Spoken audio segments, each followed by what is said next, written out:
Good morning, everybody. This is Roger Thunderhands with the Red Road channel on YouTube. I hope I am your favorite indigenous storyteller, wisdom keeper, and shaman. Today I'm going to tell a little story about three warrior women, three Apache warrior women, and their names are Lozen, Gouyan and Dahteste. So let me jump right into the presentation here. So let's start off with a picture of Lozen. Some people pronounce it Lozen. This is a colorized photo of Lozen. Let me tell you a little bit about this photo. I colorized this photo, and I found an old photo in some Mexican archives, which it was unknown at the time whether there was an additional photo of Lozen or Lozen, other than the one of her being shipped off on a train to a Florida prison camp with the rest of the Chiricahua Apaches, Geronimo, and so forth.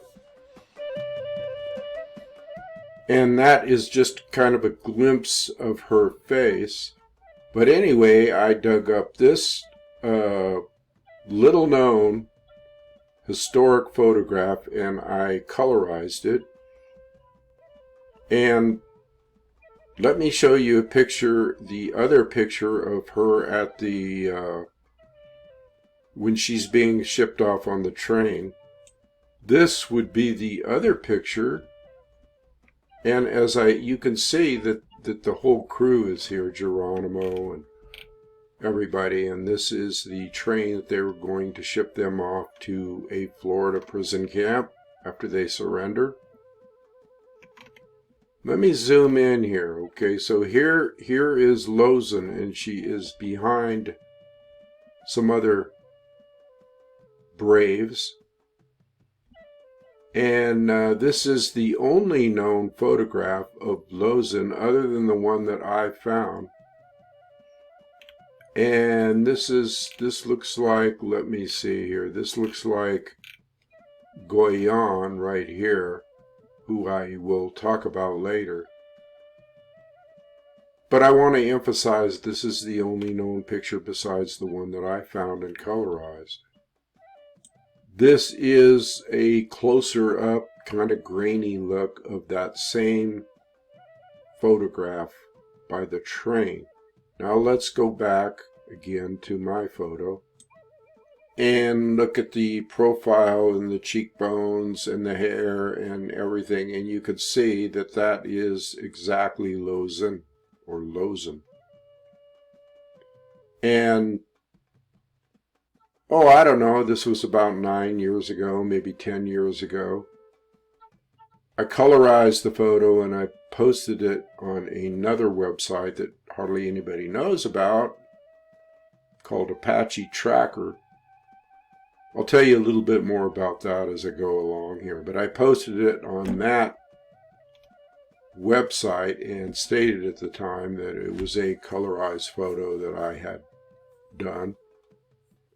Well, come to find out, next thing you know, it's I'm going through Pinterest a couple years later, and I'm starting to find pictures of Lozen, and this is starting to pop up, this picture that I colorized. And next thing you know, I'm a big fan of True West magazine, and I'm reviewing their articles, and lo and behold, again, this picture pops up. And then later on, as I like to do research on things and check things out, I would go on the internet and type in Lozen, woman Apache warrior, and there's got to be at least 2-3 pages maybe on her. And every one of the pages that I pulled up, guess what? There was my photo again. So anyway, I just thought I would throw that in. I thought it would be a good start to this video. But anyway, this is her. This is the woman that my heart goes out to. There's a special place in my heart for her and Gouyan and Dahteste as well. Let me start with Lozen and her history. I'll use this picture to talk about her. And this is a good photo. And again, they used the photo I found in this. I found this online.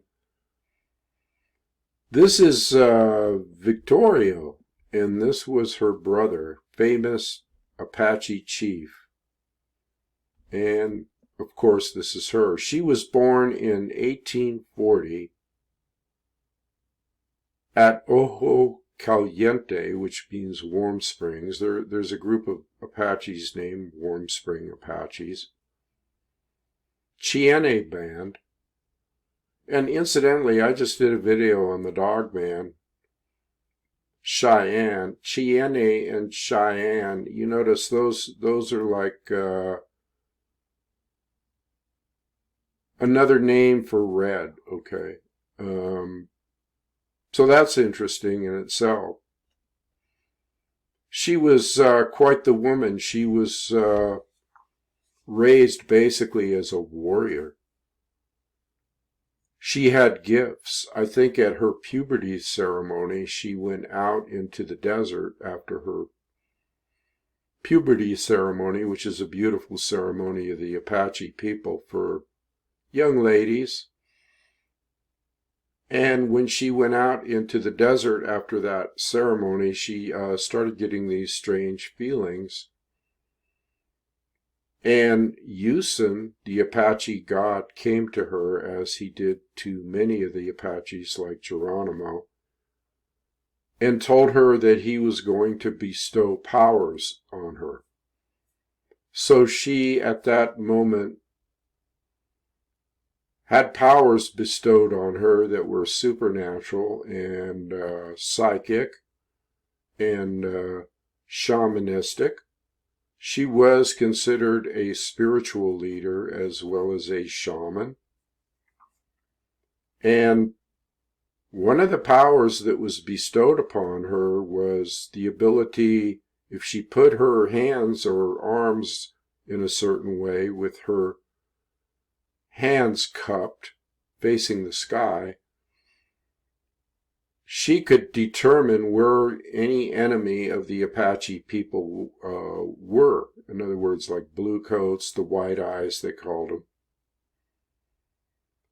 And what would happen is the veins on her arms and the palms of her hands would turn purple, and she would be instructed to face a certain direction by Usen, and she could determine where the enemy was in the way of how many there were, how far away they were, what direction they were coming from. And so she was a valuable asset to people like war chiefs like Geronimo and her brother Victorio. And Victorio had high praise for her, saying, I'll paraphrase, that she was one of the bravest women, more braver than a man, and that she was a testimony to her people and a great warrior and great horsewoman. And which leads me to another thing. Lozen, her name means one who steals horses real good. It's actually shorter than that, but that's the drift. The great horse stealer. Because this woman had a way with horses that was unbelievable. She was like the horse whisperer of the Apache people. She had a very close relationship. And she was the best at going in on raids and stealing horses right out from under the nose of, let's say, the Mexican army or the cavalry and the bluecoats and that type of thing. Here's another rendition, or let's say a painting of Lozen, which I kind of like. Now, another thing I want to say about her is that, again, when she had this awakening, she decided that it wasn't for her to take the normal role of the Apache woman in the tribe. In other words, she stated at that time that she had no intention of being married at all, and that she was going to devote her life towards being a supreme warrior. And this, I don't know if it surprised Victorio, but her brother, but he sure appreciated it and loved her deeply. So she was almost like a tomboy, beyond tomboy, let's say. She was a warrior. And she did many, many great things. She went with Geronimo, she went with Nana, she went with her brother Victorio. All the time they would have her as backup on these raids because of the powers she had. Now, other people had these powers too. Geronimo was another shaman, another medicine man, and a war chieftain. And Nana was also a war chieftain, and like I say, her brother. Let me show you some pictures here of these particular people that she hung out with. One of the guys that was just really revered amongst the Apache people is a guy named Nana, or Nane. Some people say, the name is Nane. The teacup hat man. This guy was unbelievable. He rode in the saddle till he was 80 years old. He led many raids and was the head of many battles. He had a broken foot, which never quite healed, that he must have gotten some battle or earlier on. But she rode with Nana or Nane, however you want to pronounce it, when he was 70 years old, and he was actually on a raid or on a mission with her brother Victorio when Victorio got killed. And there's a story about that I'm going to tell you right now. Let's go to Victorio. So this is Victorio, and Lozen's brother, and he was on a raid. Again, there's only a couple of pictures. I actually did this picture too. I changed it a little as far as hue goes. I didn't colorize it because I just want to leave it like it was.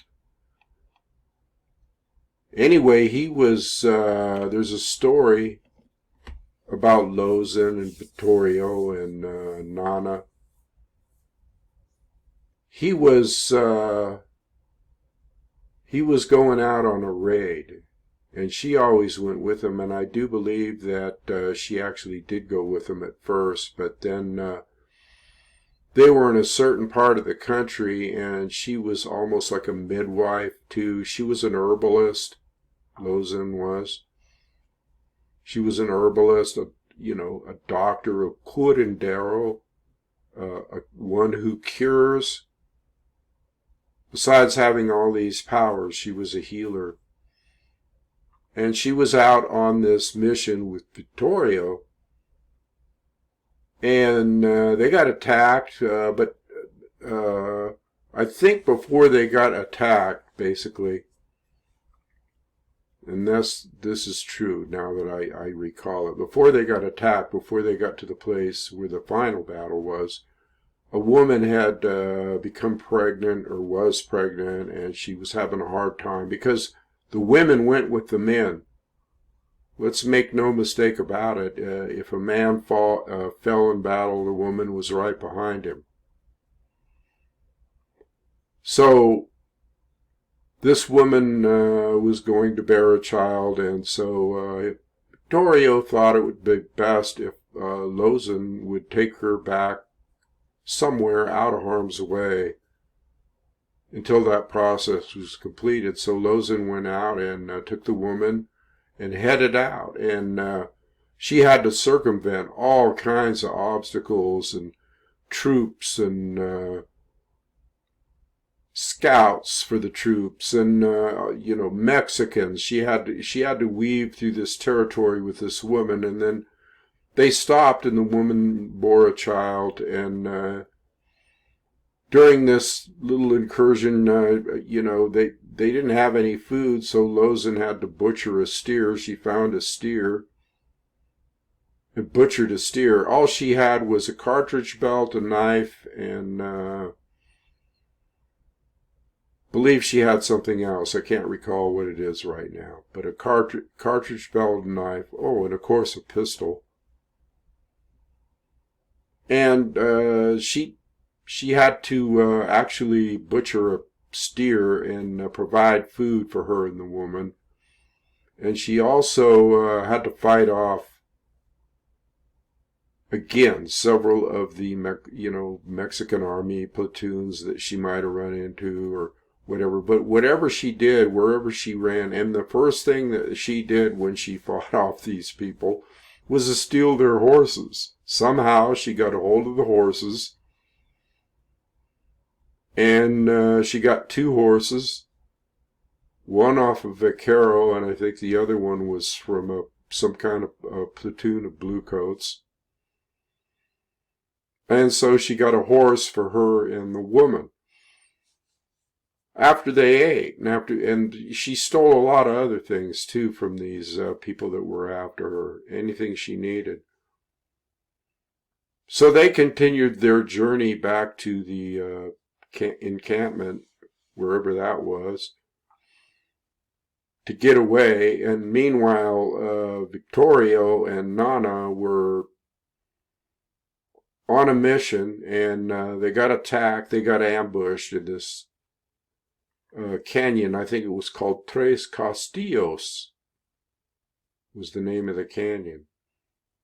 And because Lozen wasn't there, because she had gone off, they used her to determine where the enemy was. And this one time that she had to go back with this woman, they didn't have her, and so they got ambushed. They got ambushed, and it was a huge battle. I don't know how many people. I think over 70 people, men, women, and children of the Apaches were basically slaughtered. Some got out. And incidentally, when Lozen heard of this, she went back there. And Nana was still alive. He was still trying to pull things together. And Victorio and a bunch of others got cornered, and Victorio took his own life rather than be captured.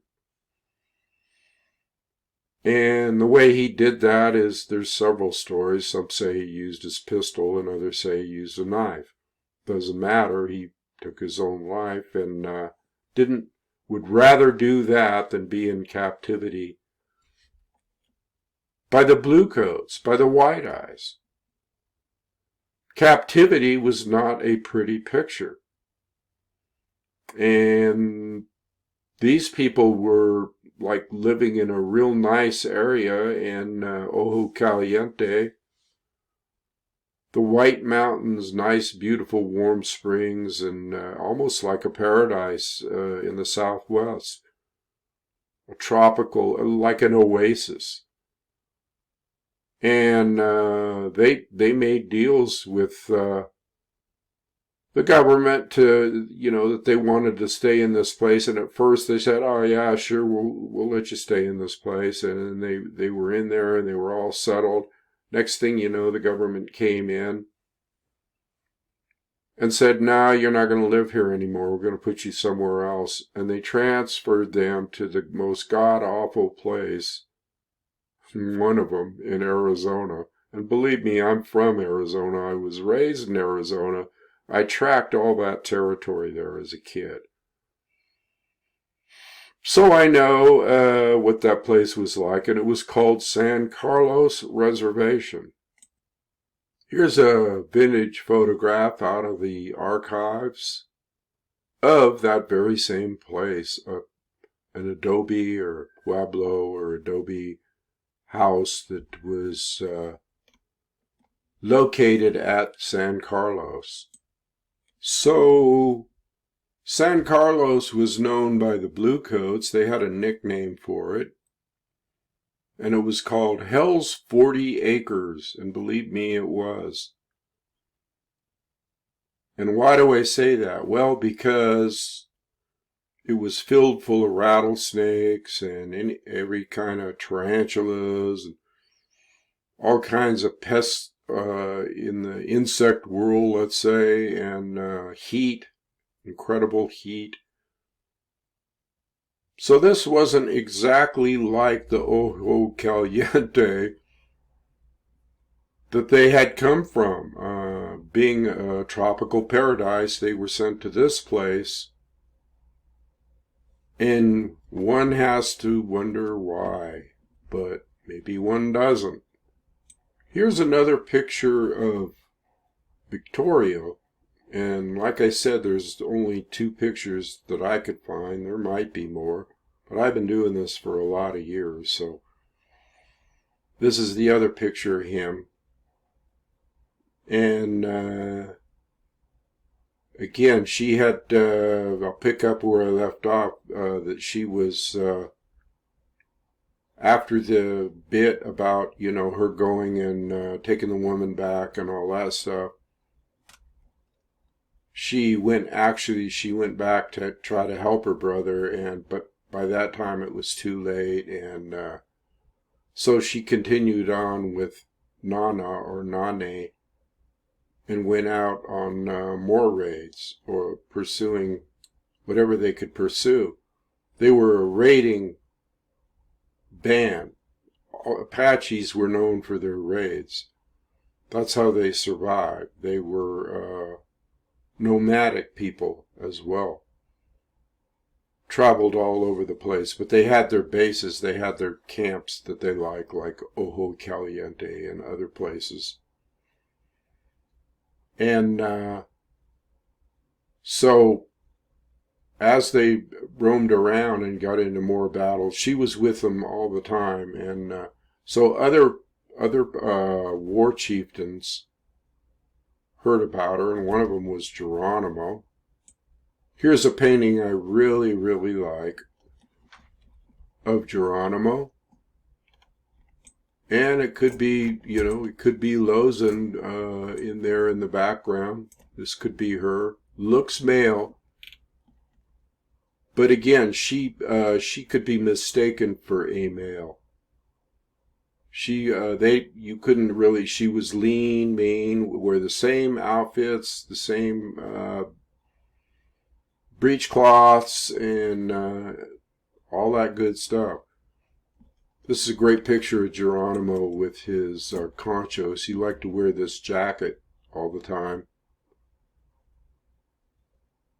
And this was his typical attire, and this was the terrain in which they lived and roamed. Beautiful painting, really. Inspirational. He is the one that heard about Lozen. News travels fast, okay. Let me say also at this time that Lozen went through the same training that the men warriors went through. When she was young, she went through vigorous training like running to the top of one of these mountains here and coming back down. She was one of the fastest runners ever known. Running to the top of the mountain with a mouthful of water and not being able to swallow it, and running back down again. That was one of the tests that they had to go through. And she was accepted into the warrior societies, the supreme warrior society that the Apaches had. And that was not an everyday occurrence, believe me. She started training probably when she was 10 years old, and just like the rest of the crew, she fit right in with them. And again, like I said earlier, her choice was not to marry and not to be the traditional Apache wife. But even the traditional Apache wives were warriors, but not to the degree of dedicating your whole life to it, that type thing. So yeah, this is a painting of Geronimo. I wanted to stick that in there. I love this picture of Geronimo later on in life. This was when he was at Fort Sill. That was the final prison that they put him in, although it wasn't exactly like a prison. At that point, it was more free and housing and stuff like that. But he never went back to Arizona, which is what he wanted to do. But this is another picture of him that I thought you might appreciate. This is another picture I like. I think I got this one out of some Western magazine. Could have been a Bob Bowes Bell, actually, painting. It's just got a nice feel to it. You know, she went on later to be shipped off, like I showed you in the earlier picture. She ended up being shipped off with Geronimo. And she ended up with him in the end, and they tried to find Geronimo in his band for 3-4 years, with at least 5,000 to 15,000 people looking for him all over the Arizona territory. But they went and hid up in the Dragoon Mountains in southern Arizona, down by Tucson, around that area. And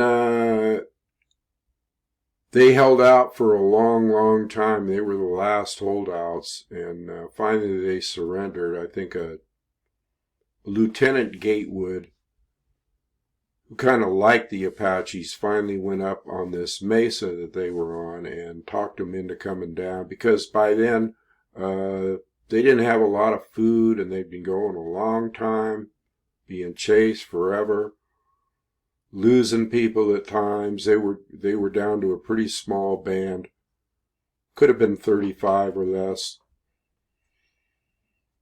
And so Geronimo decided to surrender, and they shipped, when they surrendered, they promised him that he was just going to go, I don't know, be in a prison maybe in Arizona, or serve some time, or just be on the reservation under guard, something like that. That's what they told him. That was a lie.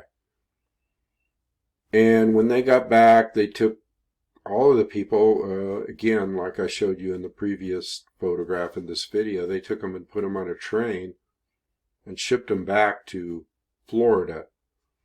Can't remember the name of the camp in Florida. I think could have been Robinson or something like that. I can't remember it. But it was god-awful conditions again. The Apache was raised in an arid zone, or Arizona, and they were used to a dry climate and heat, a different kind of heat, a dry heat, not humidity. They shipped them back there. They were totally out of their environment. It was infested with, it was near swamps. It was infested with all kinds of disease, maybe malaria, pneumonia, whatever. Then, after they were there for a while, they decided to ship them to Fort Sill, Oklahoma. And they had things like buildings there. And they weren't used to living in buildings either. And they wanted them to go to the Carlisle Christian schools. And all kinds of horrible things that they weren't used to. And so basically a sad and tragic end to Lozen was the fact that she got pneumonia because of being shipped around to all these places. And then I think it was at Fort Sill she ended up passing away, I think in her 70s or 80s. She lived a while. She lived a good life. She was a good woman. There's just, what a girlfriend that would make, right? Except, yeah, she chose not to. She chose to not participate in marriage. Now, we don't know what went on in her private life. Let me emphasize that. And I'm not casting aspersions or anything, or I'm not saying anything. We just don't know. And that's a nice secret for us to not know, really. It's her secret, whatever she wanted to do. And I love this woman. I really do. So now I'm going to pop back up on the screen here a minute. And we're going to jump into another warrior woman who was a close associate of Lozen. A couple of other warrior women. And one of them's name was Gouyen. Gouyen, and another, this woman, there are several photographs of her actually. Here is a picture of Gouyen with her family. Gentle looking woman, wouldn't you say? Not really.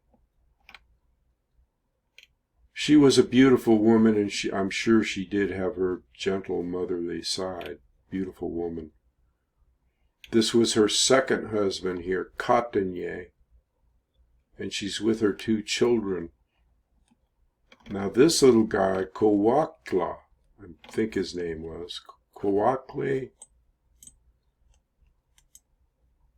This little guy grew up to live on the Rudoso reservation many, many years later, 1900s or something. I think he survived. They let some of them go back after years and years and years at Fort Sills to go back to the Arizona Territory, to the Mescalero reservation. This guy was there, and later on there was this woman author named Eve Ball who wrote a book called Inde, which is the Apache people, I-N-D-E-H, Inde. He was one of the guys grown up that she talked to and got the whole story about Apaches in general, just the real story. They wanted to talk to her, and they sat hours and hours and hours together talking. And I'm talking about, again, this little guy here, when he grew up. So Gouyen, beautiful, beautiful woman. There's a great story about her that is just harrowing. So I will try to remember that now. And as I do that, let me just do a close-up, crop this photo right in of just her, so that as I talk about her, you will kind of have some imagery in your own mind.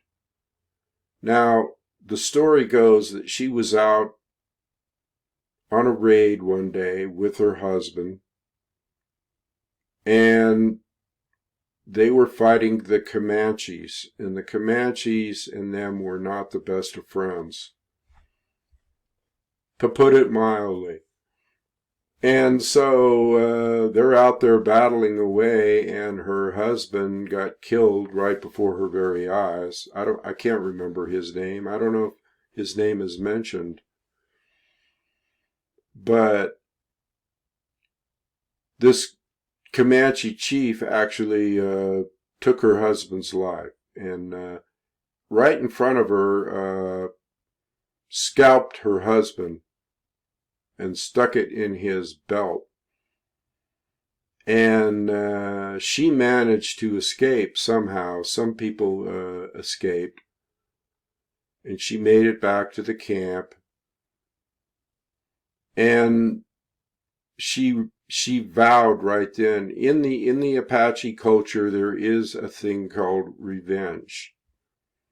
And it's an honorable thing if you do it in the name of, let's say, a loved one that was killed in battle or something of that nature. Although they did seek revenge many times, just like I mentioned in the Apache Kid, just over jealousy or something like that. But this wasn't the case with her. This was she loved her husband dearly, and she was not prone to get to being real. I mean, she was a brave warrior, but this little incident pushed it beyond the realm. So she sat back in camp for a while and thought about the whole thing, and really it was up to the camp usually if a woman was to go out or anybody was to go out and take care of business, seek some type of revenge for a wrong. Usually they sat in council and talked about it, and depending on the circumstances, they would okay it or not. Usually they were for it, though. But you had to go before a council. Well, she decided in her own heart that if she went before the council, they may not approve it, and she was a woman on a mission. And her mission was to find that chief, that Comanche chief. So she went out with, I believe she had her puberty dress taken with her, but she went out, just in regular Apache tracking garb, went out and had her knife with her and whatever she needed, and then had that dress with her as well. And she was going to track down this Comanche chief, and she tracked him across miles and miles. She tracked the whole party, the whole band that he was with. She tracked him across miles and miles of dangerous terrain, and even possibly being spotted in Comanche territory, that type of thing. She put her life in her hands, went after this guy. She didn't know which. I don't know if she had a plan or not. Obviously she did. She found the campfire where these people were staying, and they were celebrating. They were having just celebrating their victories, the raids they'd done, and one of them being on the band she was in. And they were all sitting around the campfire, and they were probably drinking tiswin or some type of brew.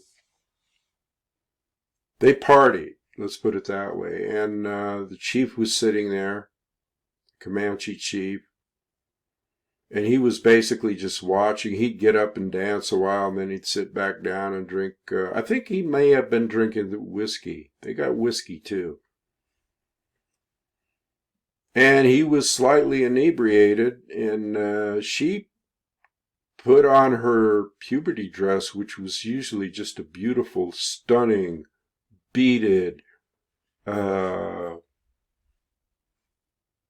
just nothing short of magnificent dress, and put that on. And remember, this dress was made for somebody that was just coming to the age of puberty.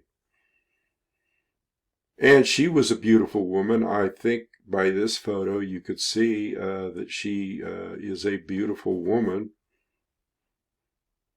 And she kind of worked her way into the campfire and the dancers and danced around a while, and slowly crept up to where the chief was sitting. And he was sitting there, and he still had the scalp her husband's scalp in his belt. And she went up and kind of flirted, or the word would be, was just being real nice to the chief. And she cozied up with him, to put a long story short. She cozied up with him and gained his trust, all right? Now, the rest of the story might not be for the faint-hearted, but let's roll with it. So anyway, she, after cozying up, they were talking, and she was getting cozier, and she made a move for his knife, because I think the way she was dressed, it wasn't really warrior. It was, like I say, the puberty dress. She went for his knife, and even though he was drunk, inebriated, whatever, he sensed what she was doing at the last minute, and somehow he stopped her from getting to the knife. But that didn't mean a thing, because from that point on, she, as he bent forward, she sunk her teeth into his neck. I gotta laugh at this, I'm sorry. Kind of just desserts, I guess, for whatever. She sunk her teeth in his neck, and like a pit bull, just wouldn't let go. And she knew exactly which part to bite into, and I'm assuming it was probably the carotid artery. And he struggled and struggled, and to no avail, because he was out of it anyway.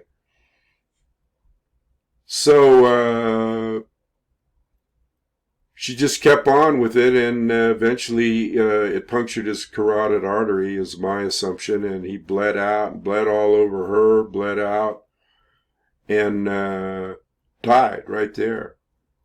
Doesn't take long to bleed out. And then from that point, she took the knife and cut his heart out. And what she did with that, I don't know. She could have brought it back, but she also took his revered possessions, whatever he had, his knife, his pistol, whatever he had on him. She took it. And the scalp, too. And she got out of camp. She made it out of camp, left him dead, and made her way back to the village, the tribe where they were encamped. And she was afraid, actually, going back, that because she had left without permission, that she was going to be in for it. And she was so weak and exhausted and everything that as she was approaching camp, she passed out. Wonder she made it that far. And when she woke up, they were all standing around her, and they had big smiles on their face. And they were thankful and impressed. Let's say they were impressed. The chiefs, everything. It was like, okay, this is a woman that we can be proud of. This is a woman that we can be proud of. Because she did bring back, there was tradition about bringing back certain things from your enemies if you slew them. And they really thought it was a beautiful gesture that she would go that far to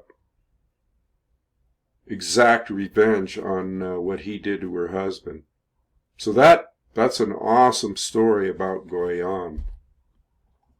And she did end up marrying Cotonnier. This is Cotonnier. And he was, now that I think about it, Cotonnier, she met him, I'm thinking, she was with that group too, something around Nana. He was Nana's war chief, something like that. Anyway, she knew him. And after her husband died, and after she went through all this stuff, as I showed you in that one photo with the little kids, she married this guy, and this guy was a supreme warrior. Supreme warrior. In the leagues of Geronimo. And what else, I mean, what else would she marry after that experience, you know? And I'm sure they had a deep, deep love. They both lived on for quite a while. I think they may even gone to prison together. Great warrior, and what a great husband to have for her, being the warrior woman that she was. And it goes to show you that if you think that just men can be warriors, if you ever had the inclination to believe, okay, that just men could be hardcore, vicious, if they had to be, brutal warriors. And brutality is involved in war. It's just a fact, you know. But when you throw courage into the mix, and when you throw, let's say, survival of an encroaching enemy, and let's make no mistake, the White Eyes encroached on their territory and subjugated them and brutalized them. And so did the Mexican Federales, army, whatever you want to call them. Matter of fact, the Mexican, and in leagues with American, I mean, the Americans they didn't really follow up on not enforcing that a law that the Mexicans said anybody that brings in the scalp, they had a lot of scalp hunters coming up from Texas that just wanted to make some money.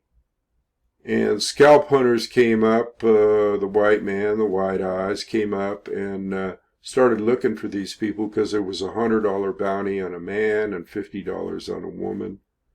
And I don't know, even kids, $25, if you brought in the scalp of an Apache. This was condoned.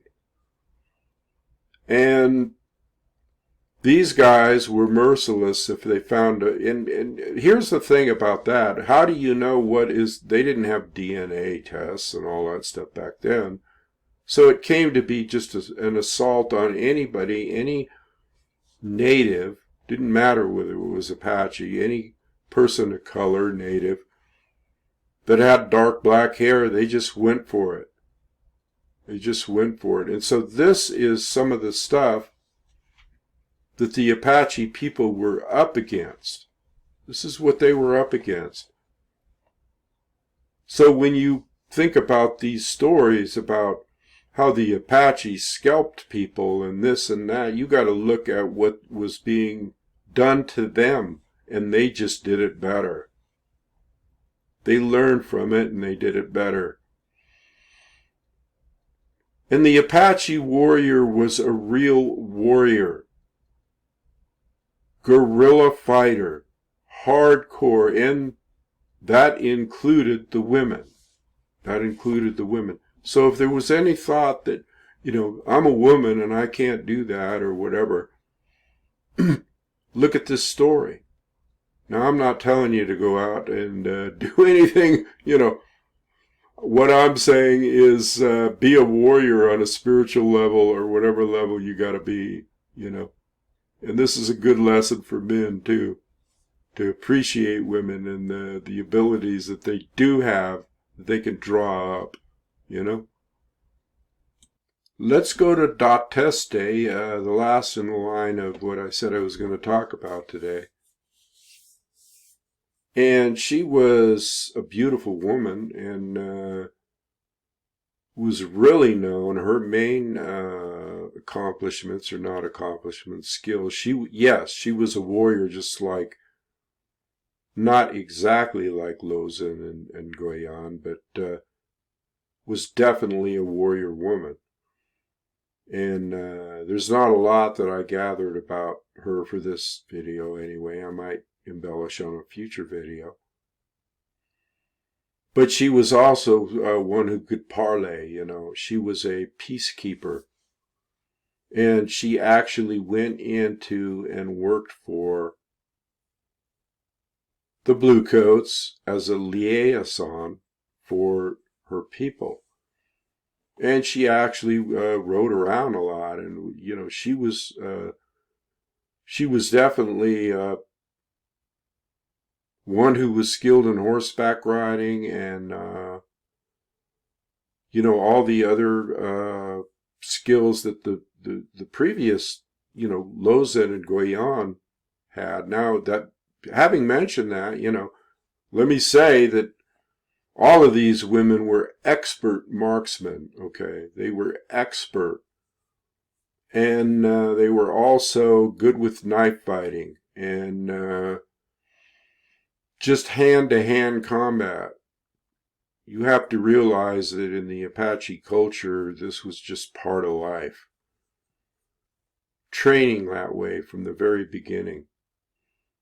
Or being exposed to it at the very least if you were a woman. And they all knew how to fight. And if you went down the warrior path like these women did, they excelled in it because they practiced it a lot. And so yeah, they were good with pistol, Winchester, whatever. Knife fighting, there is actually a martial art that is derived from Apache knife fighting.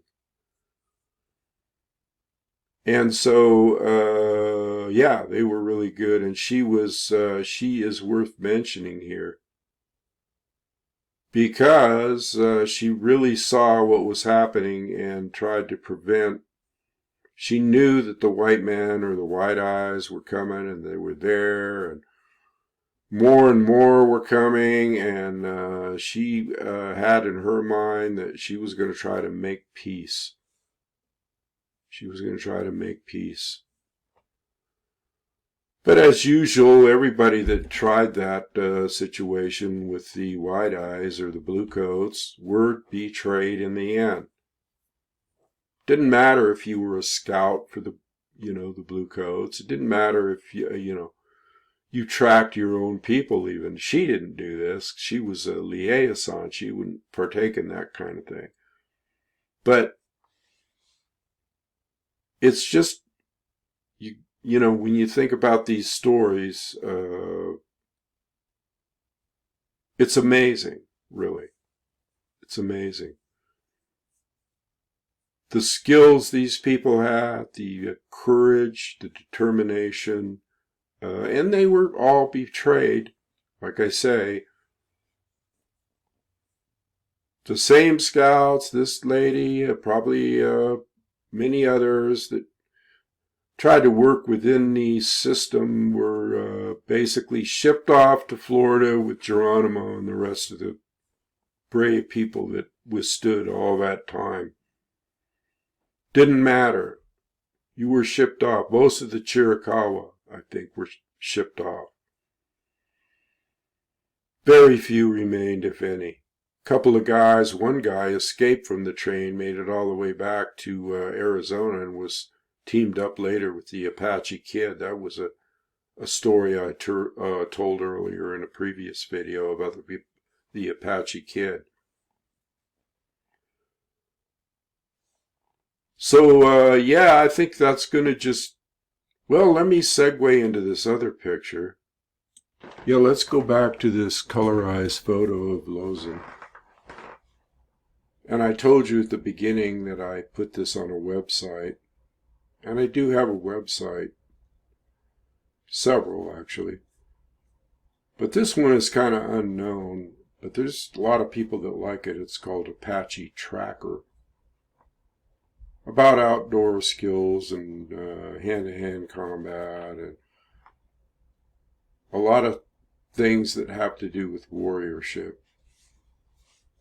I put this picture out there, like I said, that I colorized, and there's probably 10,000, 15,000 of these photos floating around now. Never got any credit for it, mind you. But anyway, I've just, it's not about credit really, it's about getting the picture out there. I've always been someone who has loved indigenous ways and the warrior ways and the message behind it and the whole ambiance of it, how it can strengthen us today, as a matter of fact. And so I like to give pictures, I like to do art, and I've got down to actually writing 4 books, one being an award-winning novel. Well, it's not a novel, it's just award-winning. That was published and is out there, and it's on my website. And I've given hundreds of copies of that book away, and also there's probably 100,000 of them around the world being sold as I speak, and yet I'm not getting a dime for any of it, because there's a lot of sharks swimming in the sea, and some are called publishers, and some of them are called music execs, and things of that nature, on the creative end of the deal, writing, music, that type thing. But I'm glad the book got out, and I'm glad I'm still getting out. And so I'd just like to say at this point that having given as much as I've given, and not really, I'm the kind of person that thinks that if I give, then I will, be open to receive. People will appreciate. It's not so much about the books and the art. And a lot of people say I don't have enough self-worth. Yeah, that could be. That could be true. I'll listen to all counsel. It doesn't matter. But anyway, you should go to my website. Let me see if I could pull that up here.